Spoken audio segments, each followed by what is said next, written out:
गांव वालों को इस तरह मैं भूख प्यास से मरता हुआ नहीं देख सकती। तालाब का पानी बहुत जरूरी है तुम सबके जीवन के लिए।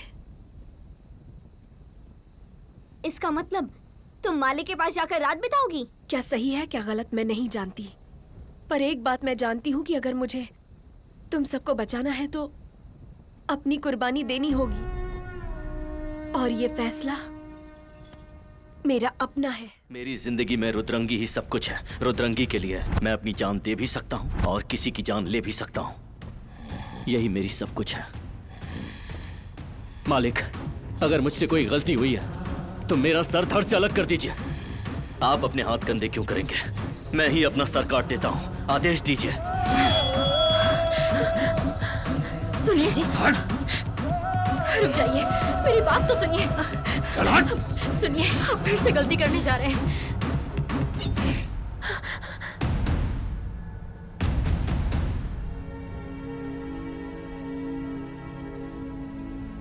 धन्यवाद मालिक। ए कर्णम। जी मालिक। जा तुरंत वो जमीन के कागजात लेकर आ। ठीक है मालिक। इस गांव की 10 एकड़ जमीन मैं तुझे दे रहा हूं। ये ले। इस एहसान के लिए धन्यवाद। तेरी इस पत्नी का नाम क्या है? रुद्रंगी है। ए मीरा भाई, मेरे सबसे वफादार आदमी की शादी हुई है। इनके स्वागत में कोई कमी ना हो। पूरी इज्जत के साथ रस्में होनी चाहिए। ठीक है ना कर्णम? जैसा आप चाहे मालिक। सही कहा ना मेरा भाई? आपके मुंह से ऐसी बातें सुनकर मुझे खुशी हुई। आपके लिए मेरे दिल में इज्जत और बढ़ गई है। बेटा मल्लेश, रुद्रंगी, आओ चलो आओ।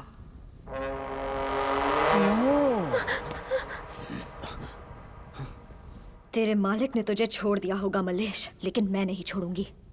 आज मैं कसम खाती हूँ कि तुम दोनों को अलग करके ही मैं दम लूंगी।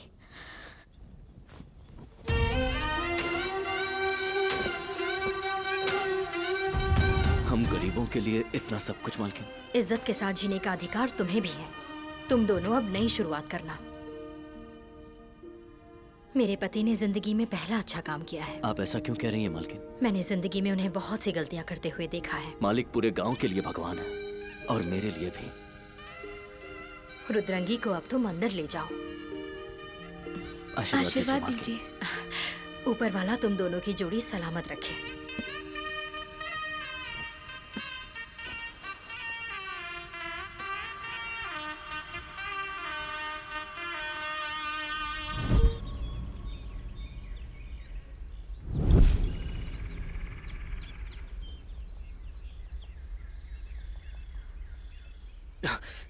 रुद्रंगी,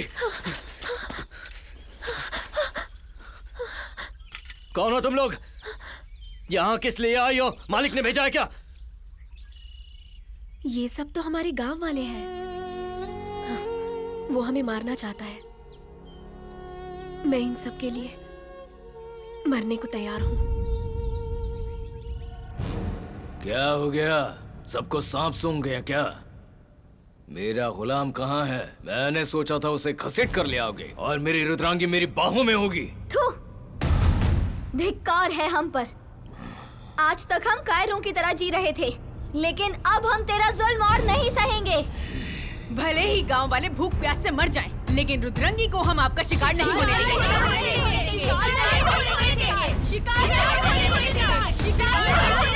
दो तके की औरतें।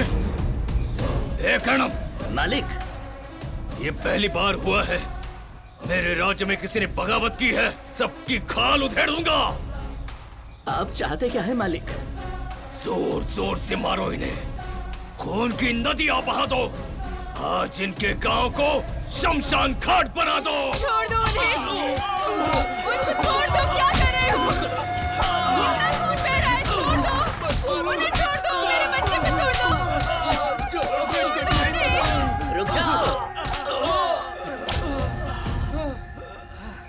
क्या हो गया है तुम लोगों को? मालिक को उस मल्लेश और रुद्रांगी के बारे में बता देते तो ये सब झेलना ना पड़ता।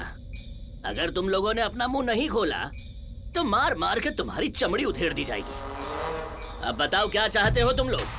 फैसला करो। ए मीरा, थोड़ा और गोश्त देना। मेरे काम का क्या हुआ? आप मुझसे क्या पूछ रहे हैं? अपने चमचों से पूछिए। एक बड़ा वाला टुकड़ा दे जल्दी। तू आगे भौंक।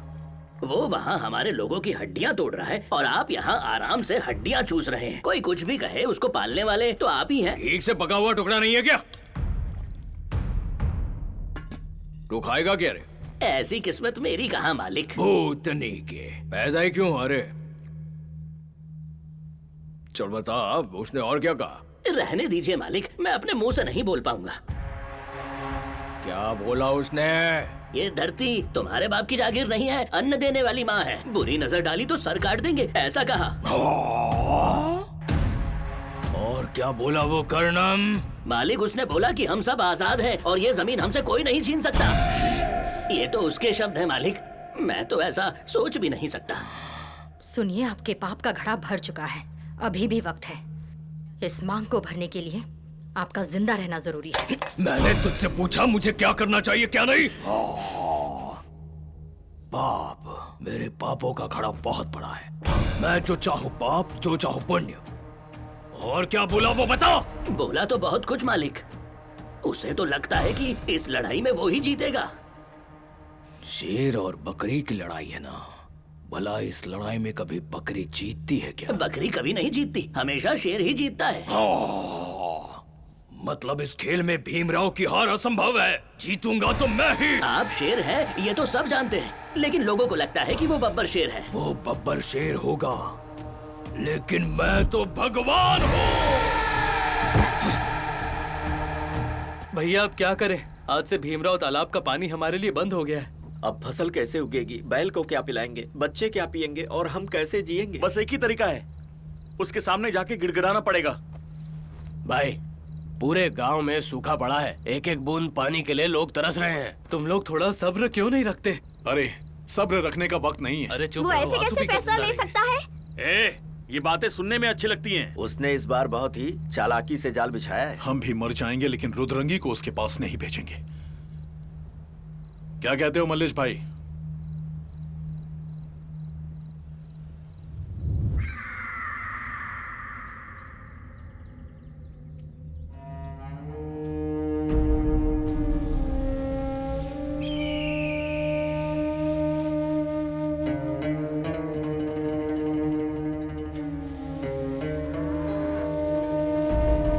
हे ऊपर वाले, सब प्यासे हैं यहाँ।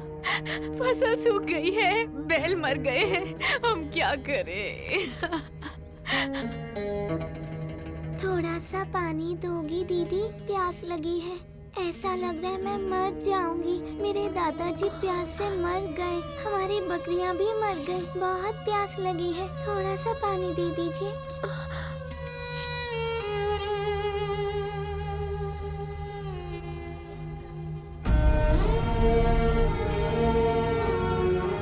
इसका मतलब मैं भी प्यास से मर जाऊंगी क्या दीदी?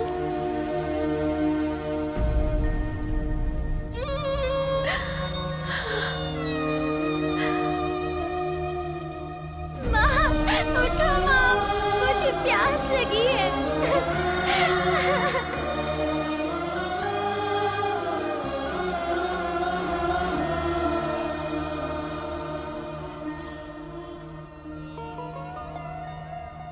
क्या हुआ रुद्रंगी? तुमने सबको यहाँ क्यों बुलाया है? क्योंकि मैंने एक फैसला किया है। क्या फैसला किया है? गांव वालों को इस तरह मैं भूख प्यास से मरता हुआ नहीं देख सकती। तालाब का पानी बहुत जरूरी है तुम सबके जीवन के लिए। इसका मतलब तुम मालिक के पास जाकर रात बिताओगी? क्या सही है क्या गलत मैं नहीं जानती, पर एक बात मैं जानती हूँ कि अगर मुझे तुम सबको बचाना है तो अपनी कुर्बानी देनी होगी, और ये फैसला मेरा अपना है। ये गलत है बहन, ऐसा फैसला मत लो।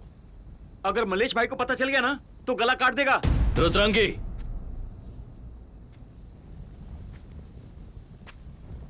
तुमने सुना ना मल्लेश, रुद्रंगी कैसी बातें कर रही है?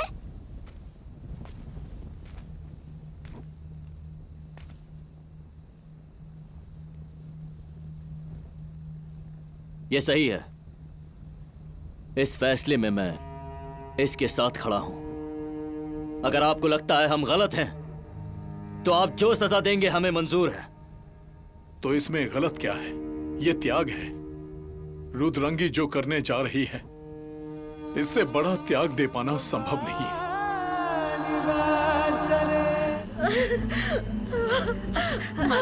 मालकिन अब ठीक तो है ना? ज्वाला, ज्वाला।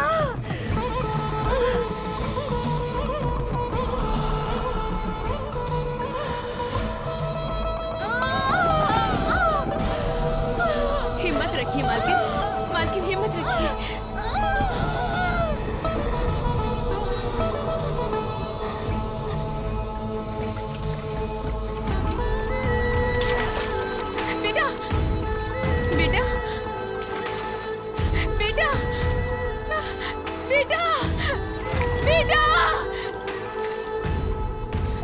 राजा भाई देखो ना, मेरे बेटे को क्या हो गया है? इसके मुंह से झाग निकल रहा है। बेटा, बेटा, आगे खोल बेटा। पानी नहीं पीऊंगी तो मर जाऊंगी ना दीदी। पानी पिएगी तो भी मरेगी।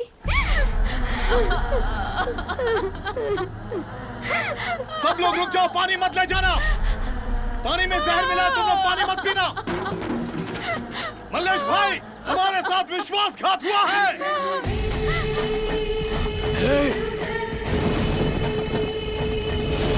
मालकिन ये देखिए, आपको बेटी हुई है। दीदी, मेरी बेटी इस गांव की राजकुमारी बनेगी। मेरे पति जैसा अहंकारी मत बनाना उसे इस कलंकित महल में मत रखना। उसे एक अच्छा इंसान बनाना, मेरे पति जैसा नहीं। धूल मिट्टी में उसकी परवरिश करना। जब लोगों के बीच उसकी परवरिश होगी तभी उनकी कद्र करेगी। एक बात और, उसे कभी मत पता चलने देना कि वो मेरी बेटी है, वरना मेरे पति का कलंक उसके माथे लग जाएगा। इसीलिए मेरी एक ख्वाहिश है कि मेरी बेटी को मल्लेश को सौंप दिया जाए। वो मेरे लिए मेरे बेटे से कम नहीं। मेरी बेटी को मल्लेश की ही परवरिश देना। मल्लेश को बुलाओ। अरे मल्लेश, मल्लेश यहाँ आओ। हाँ बताइए मालकिन। मल्लेश, मुझे माफ कर दो। मालकिन, मैं चाहकर भी मदद नहीं कर पाई। मुझसे वादा करो कि तुम मेरी बेटी को अच्छी परवरिश दोगे। इस महल को तुम विद्यालय बनाओगे। मुझसे वादा करो, वादा करो। मैं वादा करता हूँ।